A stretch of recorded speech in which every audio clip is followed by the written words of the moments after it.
and her statement around consumers expect much more than great product. And that's in a sense what loyalty is all about, right? It's that experience. So our client partner, Ektra from e.l.f. Cosmetics, and I are going to talk a little bit about kind of that brand-driven experience around commerce, what e.l.f. is doing to trailblaze around commerce and the experience, and talk a little bit about some of the insights around that whole opportunity. So, Ekta, let's talk a little bit about Beauty Squad. Understand kind of the goals of Beauty Squad, how's it been so far, how's it progressing, isolate some of the opportunities around it as well. Sure, so at e.l.f., for us, loyalty is not just about direct-to-consumer, it's also about serving our broader omni-channel, which is our retail partners as well. So recently, actually back in July, we upgraded our Beauty Squad program to be more experiential, which also meant that we're offering receipt scanning. So if you shop at Walmart or Target, you can also get rewards for that. So that's been sort of a dream for us. How do we really tap into our consumers that are actually walking into Target and Walmart, and how do we serve them the same experience that we serve for our direct-to-consumer? So that's really been the power of the Beauty Squad program that that we've migrated over to. And when I say experiential, it's not just about points anymore. It's about other things. How do we, for us, we moved away from points to cashback. We also are giving them points for referring to a friend or sharing on Facebook, or and other things that we're going to evolve into is inviting them to one of our events, which happens every year, called Beautyscape. And in fact, it's happening right now in Bahamas. So how do we treat our most loyal consumer to the best experience possible and make them fall in love with us? Exactly. There's a proof point to that around that whole experience-driven commerce. I don't know if you guys happen to see the Brand Week article that came out regarding Target's Red Perks program. They came out a couple of weeks ago. 25 million have signed up for the program in just 4 weeks. Fastest growing loyalty program. So when you look at that size of base around a mass merchandiser, around the value that loyalty programs have in creating the experiences, again, not transactional. When Target specifically spoke of what they did wrong, their first program and why they failed, it was transactional. That's not a relationship, that's not a consumer engagement. That's a transaction around the tool. And what Ekta is referring to is creating multiple different touch points on the customer journey with loyalty playing a critical role in that process. So I thought that was really important to share with you guys as well. So how are customers responding? How are they engaging? How are they feeling about maybe receipt scanning? What type of feedback are you getting? How does that look like as we go into 2020? Yeah, so I think, for us, it's fairly new right now, but the customers are loving it. I mean, if I look at our social comments or the comments that we're receiving for customer service, we're really excited. I think the next evolution is how do we also allow them to redeem those points at our retailers, possibly, or even offer, sort of from an app. So a receipt scanning from the app itself, not just the website. So some of those things we're going to evolve that into, but so far the customers have responded really, really well. And the data, right? The data. So you're actually capturing. So we help Ekta manage that process with receipt scanning with a dedicated customer success manager.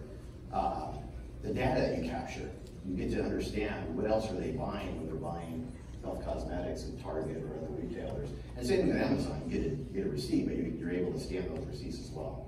So the data, you talk about a little bit about the data that you're able to understand. I think that's a nice component as well. Yeah, so I'm assuming a lot of marketing folks here and struggling with all the API changes that continuously happen from a privacy perspective and so forth. So if I think about our first party data, it's gold mine. And tying that with sort of our personalized, quizzes and so forth, we really get to understand our consumer in many new ways.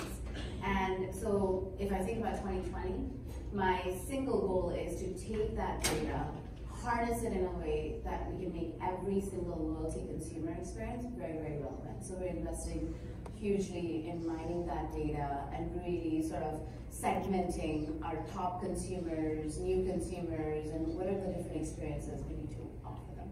That's right. And regarding kind of the social advocacy, right? Healthy and Amazing, being able to create rewards, for doing the right behavior. If you could speak a little bit about what types of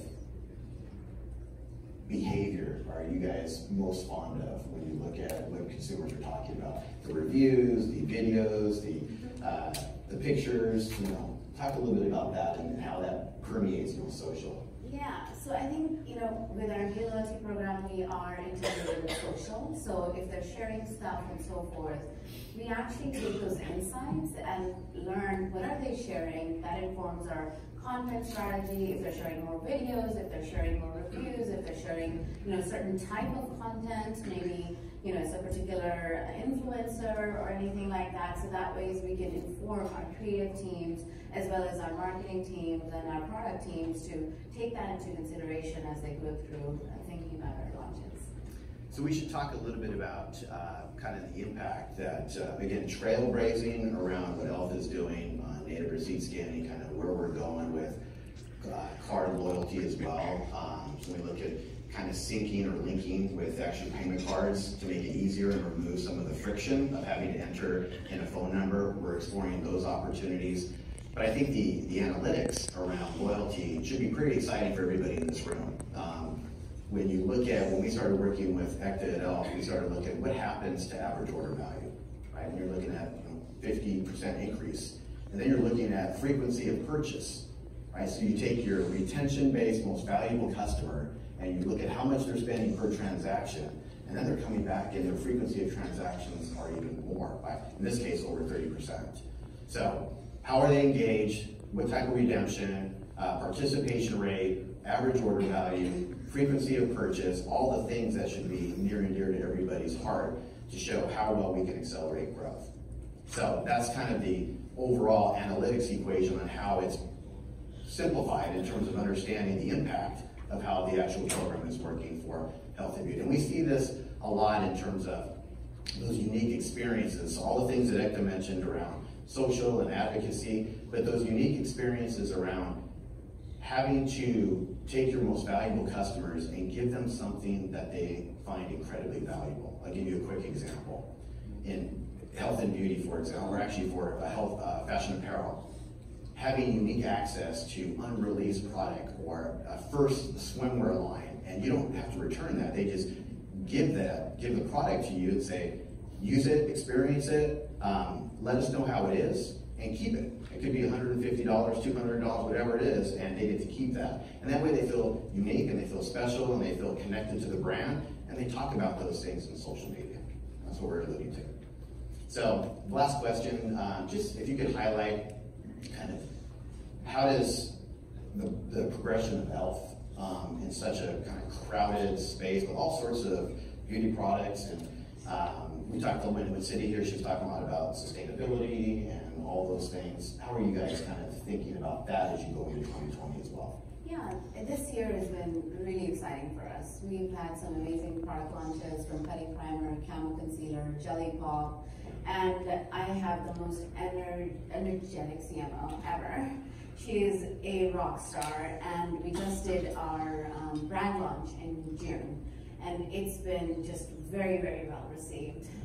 So I think, if I take all of that momentum and we carry forward, how we think about our products are taking things into consideration, our sustainability, clean beauty, also around, how do we diversify and maybe think about having franchises around our Putty Primer and different things like that. So 2020, from a product perspective, we already have a calendar that's pretty amazing and informed by everything that we've learned this year. But if I think about what is one goal that everybody should have for 2020 is how do you harness your first party data? Because I think in this crowded space, the only way to differentiate is leverage that data and leverage that knowledge that you get from your consumers' behavior as they're going online, as well as personalized questions or quizzes and so forth. So anything that you can do with data next year, but to really take insights from it is probably the number one thing. Perfect. We're out of time, guys. Thank you so much. Really appreciate it. If you have any questions, Mary, talk to you around.